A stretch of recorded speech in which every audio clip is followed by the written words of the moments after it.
Guys, today, the Caitlin Clark stimulus package just got approved by Congress today.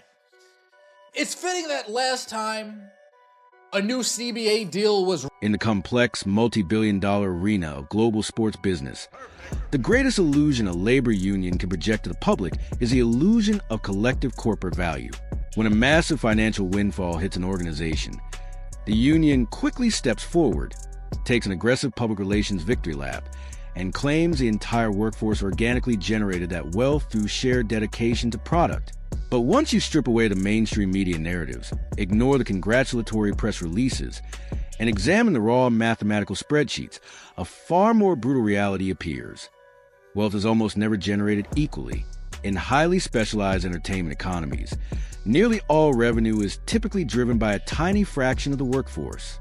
And right now, the WNBA Players Association is celebrating a historic financial milestone that it did not organically create.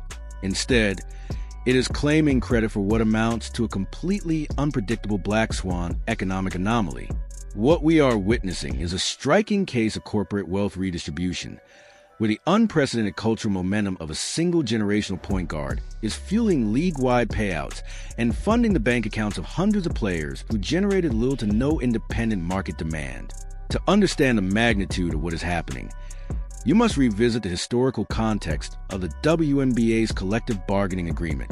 In 2020, the Players Union and league ownership signed a CBA that included a widely publicized revenue-sharing trigger.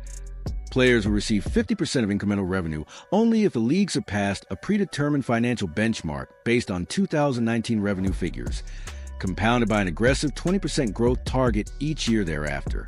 For years, that benchmark was mathematically unreachable.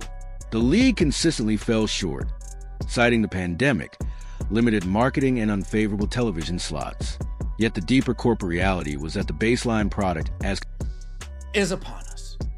The WNBA generated enough revenue in 2025 to trigger revenue sharing with players for the first time. For the first time in the 28-year history of the organization, the WNBA generated enough raw capital in 2025 to finally activate its long-dormant revenue-sharing trigger. An unprecedented $8 million pool is now set to be distributed across the 13-team rosters, marking what the Players Association is celebrating as a historic breakthrough. The union immediately took to social media in full celebration mode, declaring this payout as undeniable proof of their collective value, and using the milestone to strengthen their increasingly aggressive push for a 27.5% share of gross revenue in the upcoming 2026 collective bargaining negotiations. Their message to ownership is direct and unapologetic. The benchmarks have been hit, the revenue has materialized, and now the vault must open. But that $8 million figure represents only a fraction of the broader wealth redistribution unfolding behind the scenes. The more revealing story lies in the league's group licensing revenue, the high-margin ecosystem of jersey sales, licensed apparel, trading cards, and video game likeness rights. Historically, WNBA group licensing payouts have been so minimal, they were... From 2016 to 2019, they dispersed $280,000. Nobody was buying jerseys, trading cards, merchandise, none at all. None whatsoever. Then from 2020 to 2025, now we're splitting. From 2016 through 2019, a full 4-year stretch, the entire WNBA Players Association distributed just $280,000 in total group licensing revenue across an entire professional league over 4 consecutive seasons. That number reveals a harsh truth. Consumer demand for WNBA merchandise was virtually non-existent. Jerseys were not flying off shelves. Trading cards were not becoming collector staples, and licensed apparel barely moved in the broader sports marketplace.